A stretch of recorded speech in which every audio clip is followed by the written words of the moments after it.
How we made old school RuneScape's first new skill, Sailing Dev Diary, feat Alan Walker. Who the fuck is Alan Walker? This is Mod Elena. This is Mod Light. This is Mod Surma. This is Mod Nin. This is Mod Grub. This is Mod Husky. Take one. This is like... This is Mod Elena. So bad, This is- but do you remember when she was like tweeting on Twitter about like the new skill or something? And some fucking weirdo tweeted at her and was like, would love to see the other JMods run a train on you or something like that. And she was like, ha ha ha, is this some sort of RuneScape reference? I'm not sure. I was like, no, dude. No, man. Alan Walker's the music guy, isn't he? He's like a mega ultra famous DJ. Is this true? I didn't know that. This is Mod Light. This is Mod Surma. This is Mod Nin. This is Mod Grub. This is Mod Husky. Take one. Let's go. What is sailing?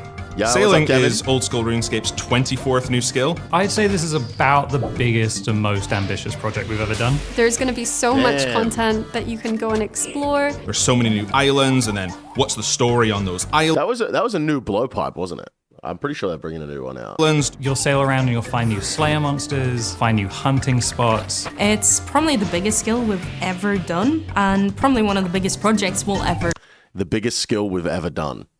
First and only skill they've ever done. do.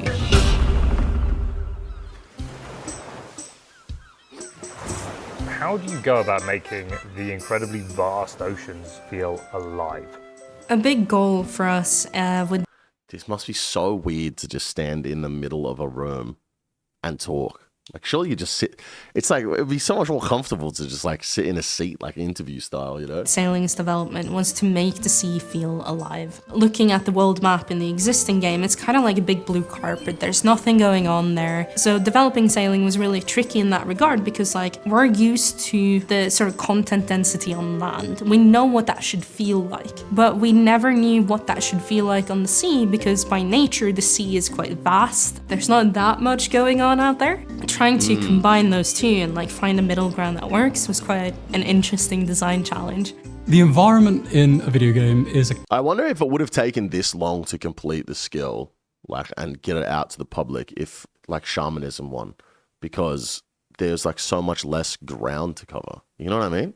Morning, Phil. How are we, beast? Did I pay the most recent invoice you sent me? I did. Okay, thank God.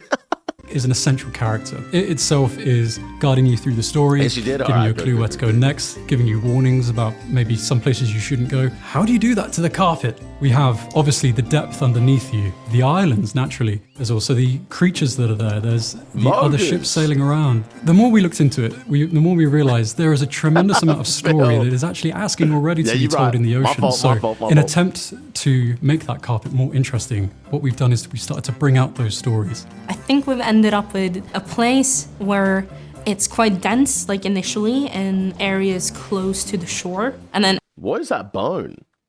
Like, what creature is this? It kind of looks like a massive Dagonoth or something. it's like initially in areas close to the shore. And then as you go deeper, there's just less going on, there's bigger distances. gnome But glider. it makes sense because at the point that you're there, your boats are also faster. A dragon? So you get Oh. around a lot quicker. There's a you're few right. random bits and bobs out on the ocean. I would recommend just stopping by any island that you have access to. There's also these like random events that can happen when you're out sailing to just spice up those journeys from port to port.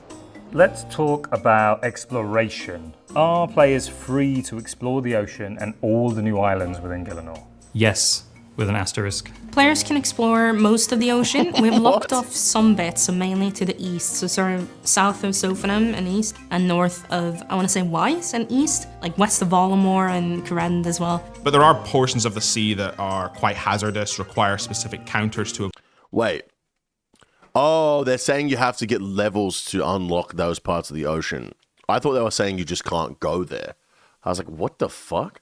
avoid damage. That was just part of us trying to make the sea come to life and just sort of create an interesting environment to explore in. There's definitely different feels across the ocean. You know, when I go to the northern parts of the sea, it feels very cold, and there's mechanics that deal with that right about there. So I would just say if a player is looking to be quite ambitious and you're a hardcore account, maybe just, you know, let someone else test the waters a little bit first.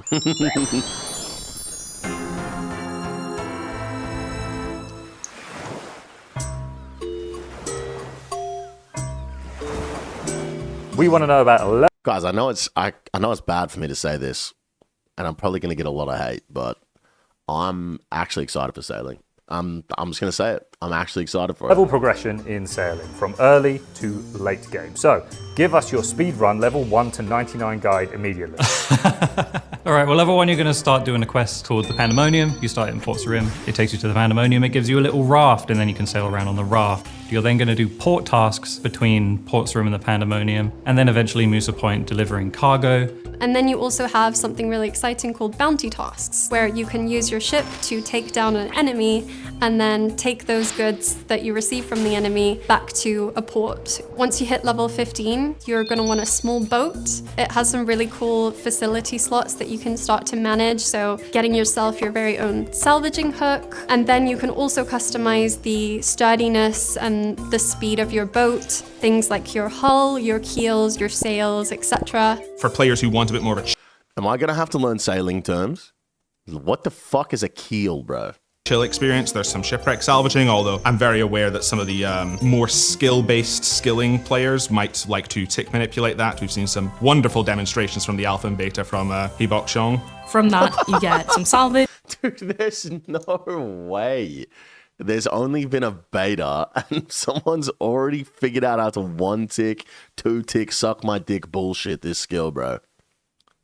That's crazy. What's up, Rolling You? What's up, TX? That you can sort through to get loot, or you could just drop it if you're more interested in the XP and the AFK element of it. There are quests on the way. I would suggest doing them at the level that you unlock them. I think there's 4, maybe 5. So there's the intro quest that everyone needs to do to access sailing. There's the Troubled Tortugas quest as well that kind of unlocks the Great Conch area, which is the biggest island we're doing for sailing. And then there's a few smaller quests. I still can't believe in the fucking big year of 2025, we actually have Teenage Mutant Ninja Turtles in old school RuneScape.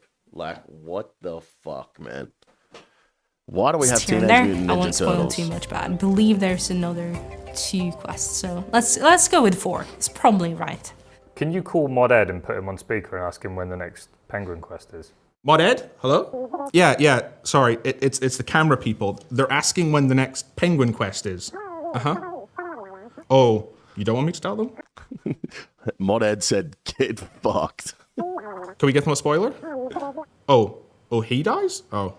For those who wish to tackle things that are more like time trials, there's going to be the Barracuda trials, so there's going to be 3 of those staged at various points in the skill. Obviously, make sure to upgrade your boat well beforehand. You're not going to be doing so well in those trials if you're going very slow. The last one I want to highlight is charting the seas. This is a one-off activity. You go and you interact with something in the world, note it down in your little captain's log, and then once you chart enough in an area, you can then start to get benefits. Wait, why is this guy wearing a fucking pot on his head? Where'd that come from? One benefit could be, now there are rapids in this area that speed up my boat, or now I can get these drinks on my boat that buff my crewmates. It was very important to us when we were designing sailing that it integrates with a lot of existing skills. Sailing that didn't integrate with anything would have just kind of felt like it was... Look how fucking humble Husky is, by the way. You can tell he's got a badass chain under there, bro, and he's tucking it. Skills. Humble Sailing man. that didn't integrate with anything would have just kind of felt like it was away from the game as its own separate thing. You've got integration with crafting, smithing, and construction just to get through boat building. There's new fishing methods, so we have lantern fishing, which gets you squid. There's the deep sea trolling training activity that trains both sailing and fishing. There's a new hunter method. You had a dream last night? I went out for drinks. Yeah. And I didn't come home until 1 o'clock in the afternoon. Damn. And I felt really bad. That sounds like you, honestly.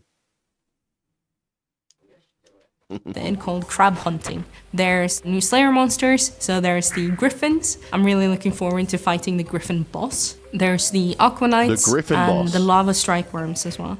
Can you explain the chicken and why he's a scrongle. I swear the lava strike worms failed a poll. Did they not? The griffin boss needed a pet, and we decided it needed a morph. And Art whipped up this amazing little chicken, and for some reason they called him Scrongly. And that kind of started this avalanche internally of like 20 new emotes with different versions of Scrongly. You have like a Scrongly with the coffee, you have a Scrongly with like sunglasses, that's just called Scrongly Deal With It. There's a lot of Scronglies.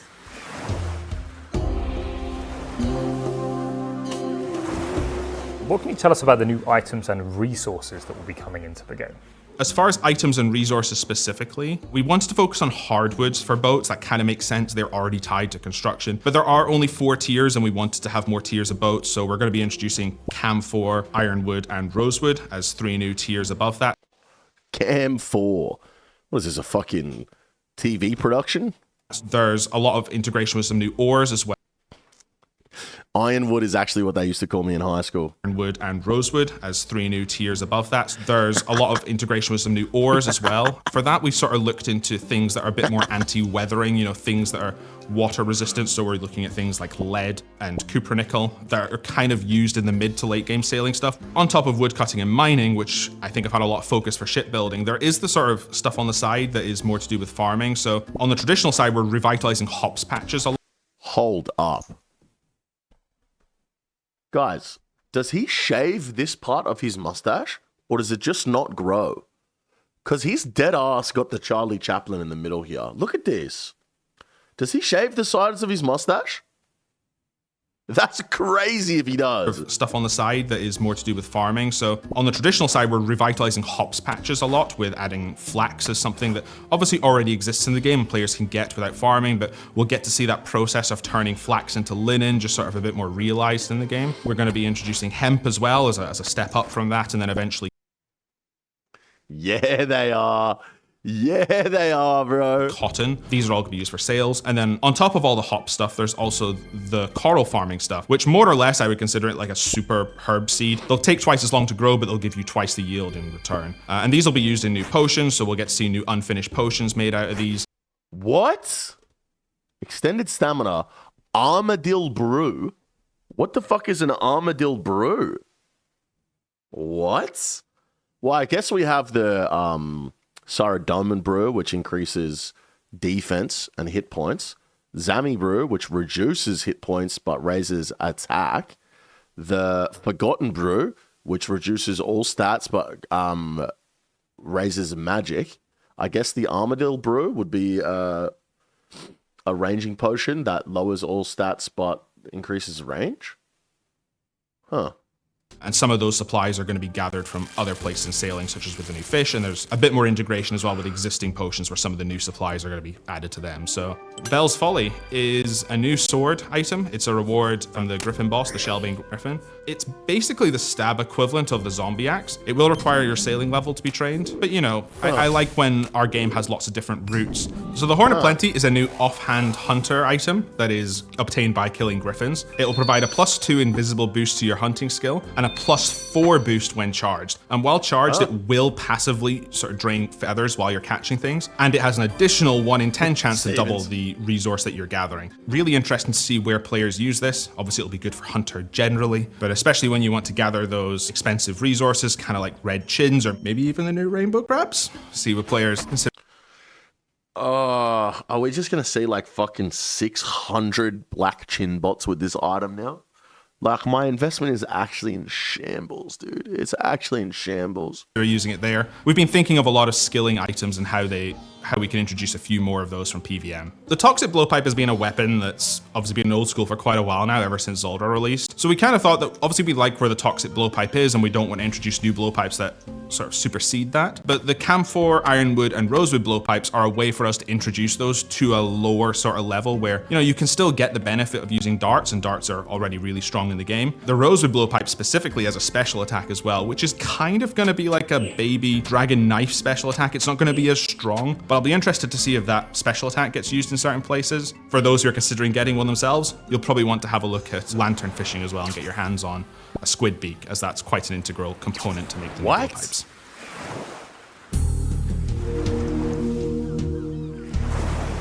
Let's talk about combat. How does combat work in sailing?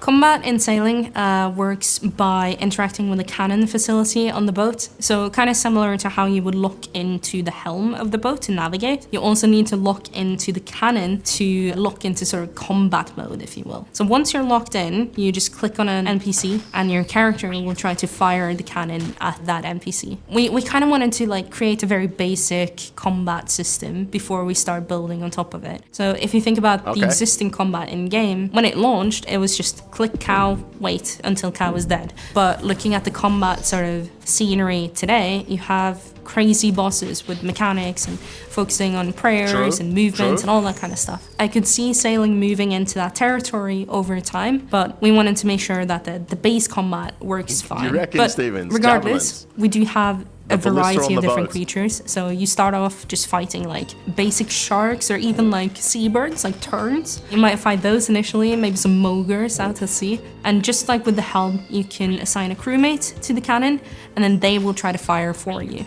Crewmates are almost integral to sailing, in all honesty. You don't get them at the start. I believe the level to unlock them is about level 40, which gives you just enough time to get familiar with the boat itself so that you can then direct them how to do it. Crewmates themselves can more or less do anything a player can do. And they satisfy that requirement where we've got all these cool facilities on a boat, but you just wouldn't be able to use them because you're too busy steering the boat. I'm quite excited for sailing to sort of feel like you start off on your weird little raft and building up and gathering that experience, and you'll move from an adventurer to newbie sailor to eventually a captain, and that's hopefully where crewmates will come in to fulfill that fantasy. That's a big boat. And essentially it just gives the solo player the ability to interact with content in the same way that a group of players might. All in all, they're really exciting. They've got lots of different stats on them where, you know, some crewmates might be better at some facilities than others. And different crewmates also have different unlocks in order to be able to get them onto your crew. So I'm sure players will have fun exploring both sailing content and non-sailing content to see who they can convince to join their crew.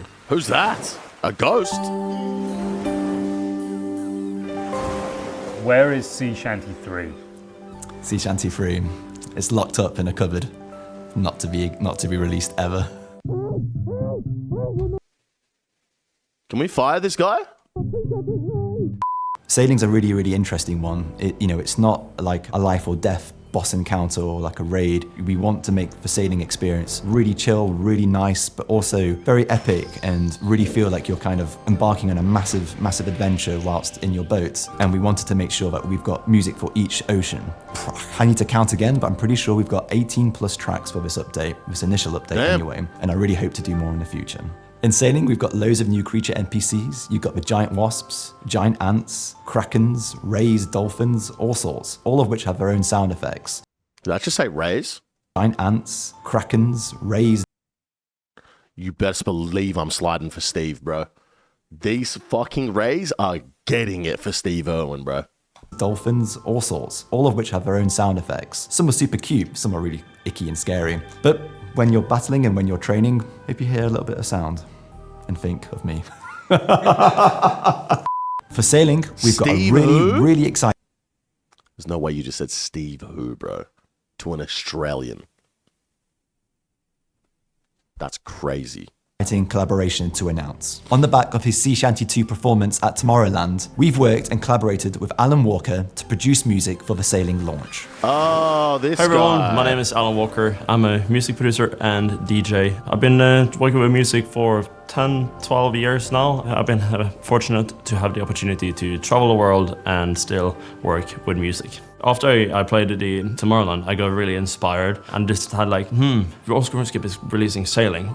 Could I potentially pitch an idea to them to see what if they would actually allow or like be interested in collaborating with someone like me or anyone for the matter? So I just had this crazy idea, made a song, sent it in, tried to have some Easter eggs with the main lobby theme, and the team loved it. And they were positive, wanted to work with me. So far, we put together 3 songs, so it's the in-game song and 2 other versions of that song. But I'm still trying and experimenting to make more pieces that we might sooner or later, at a later instance, see in game 2. Bro. That's actually crazy. 3 songs, yeah. What does it mean to you to finally see sailing go live? I won't lie, I'm myself. It's pretty terrifying. Really, I'm feeling though? pretty confident, but I don't think you can ever play it too cool with a release this big. It's crazy that the project's almost over, that it's almost in the hands of players. We were talking about it with the team recently, and it's been 3 years since we started the new skill journey. And it's just crazy how far we've come in that time. For me personally, I'm like terrified still, but I have a lot of confidence in the team and what they've delivered. There's been so much passion that's gone into this project that it's really hard for me to imagine a world where this doesn't just exceed player expectations. It's been an epic beyond anything we've done so far. So Player expectations are that it's going to be fucking dog shit. So if it doesn't exceed those expectations, they've failed. I feel probably equal parts terror, joy, an immense amount of pride. I love working with this team, the way we've approached this, the way we've tackled this, the things we've overcome. The privilege of my career, I've said it already, but I'll say it again because I really mean that. It means everything to me that sailing is about to go live and players are gonna experience it for the very first time. Sailing is as much yours as it is ours, and we cannot wait for you to set sail. I'm always excited when the game tries to do something new and explore that sort of new level of content, and sailing really is that. It is absolutely going to be the biggest thing we've ever done in a skill format when skills are such a core identity to our game. I just think it's hard not to be excited at what that means. Damn. I'll be honest with you guys, like a lot of people fucking hate the idea of sailing coming out, and I don't, man. I actually don't. I think it's going to be fun. New skill. But I think that's probably due to the fact that I'm a content creator and I know I'm going to make a fuck ton of money IRL when it comes out. So that's probably got something to do with my excitement. But yeah, I'm excited, bro.